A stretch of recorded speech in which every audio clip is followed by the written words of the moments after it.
এবার জাতীয় সংসদ নির্বাচনে একই দিনে দিতে হবে নাকি 2টি ভোট, সেটা আবার কিভাবে, চলুন দেখে নেই। সর্বপ্রথম আপনি চলে যাবেন আপনার নির্দিষ্ট ভোট কেন্দ্রে এবং নারী পুরুষ আলাদা আলাদা লাইনে দাঁড়াবে। লাইনের শুরুতেই আপনার ভোটার ক্রমিক নম্বর উল্লেখ করে লেখা থাকবে যে আপনি কোন কক্ষে ভোট দিবেন। ভোট কেন্দ্রের ঠিক কোন কক্ষে আপনি ভোট দিবেন এ বিষয়ে দায়িত্বরত আনসাররাও আপনাকে সহযোগিতা করবে। এবার আপনি চলে যাবেন আপনার নির্দিষ্ট ভোট কক্ষে। কক্ষগুলোর বাইরেও আপনার ভোটার ক্রমিক নম্বর লেখা থাকবে। সেখানে গেলেই একজন পোলিং অফিসার আপনার নাম এবং ভোটার ক্রমিক নম্বর জিজ্ঞাসা করবেন। পরবর্তী কার্যক্রম তারা নিজেরাই সম্পন্ন করবেন এবং দ্বিতীয় পোলিং অফিসার আপনার আঙুলে অমোচনীয় কালি লাগিয়ে দিবেন। কালি লাগানোর পরে আপনি চলে যাবেন সহকারী প্রিজাইডিং অফিসারের কাছে। তিনি আপনার ভোটার ক্রমিক নম্বর লিখে আপনাকে 2টি ব্যালট পেপার দিবেন। মনে রাখবেন, এবার গণভোটের জন্য গোলাপি ব্যালট এবং সংসদ সদস্য নির্বাচনের জন্য সাদা ব্যালট। ব্যালট পেপার নেওয়ার সময় আপনাকে অবশ্যই স্বাক্ষর করতে হবে। আপনি চাইলে টিপসও দিতে পারেন। ব্যালটের সাথে আপনাকে সিল মারার জন্য একটি রাবার স্ট্যাম্পও দেওয়া হবে। আপনি 2টি ব্যালট এবং রাবার স্ট্যাম্প নিয়ে চলে যাবেন ভোট দেওয়ার গোপন কক্ষে।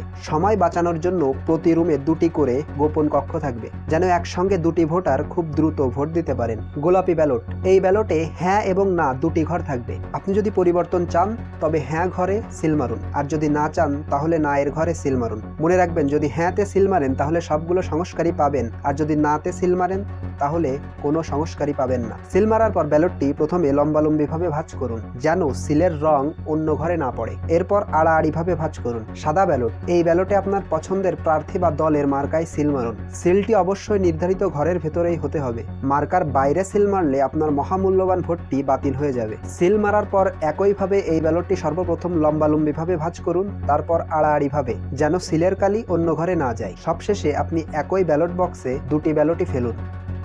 ব্যাস, হয়ে গেল আপনার একদিনে 2 ভোট। তাই নিশ্চিন্তে ভোটের দিন চলে যান আপনার নির্দিষ্ট ভোট কেন্দ্রে এবং বুঝে নিন আপনার অধিকার। মনে রাখবেন, দেশের চাবি এখন আমাদের হাতে।